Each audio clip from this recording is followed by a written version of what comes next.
Hello guys, gawa tayo ng potato Q guys. Try natin to for the first time.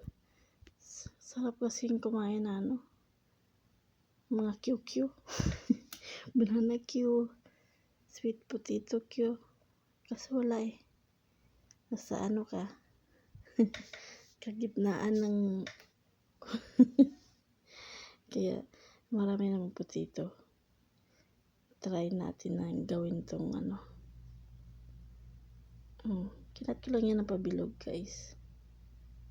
Pabilog-bilog ang mundo yan. Kinat mo lang yan ng palulog tapos pakuluan. Pinakuluan ko guys. Pero kung kayo, pwede namang hindi na pakuluan. Diretso na. 3 minutes lang naman para pag prituin ko maya. Madali lang siya luto na agad. O diba? Nasa new lang yan guys. Ko lang yan eh. My own version siya. Tapos oil, syempre. Kunti lang oil guys. Hindi naman masyadong marami. Tapos brown sugar. Wala namang brown sugar. Pwede na ito white sugar.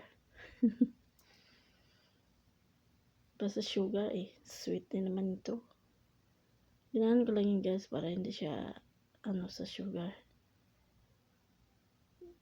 Try ko naman ganon. Pwede naman ihalo mo na sa oil yung sugar. Parehas naman ang kalalabasan yan ang kalalabasan.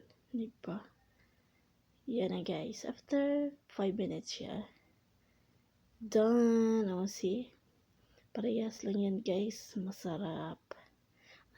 Masarap. Kaya try nyo guys. Ano pang hinintay nyo guys? Try nyo na. Bye. Thanks for watching. Please like and share.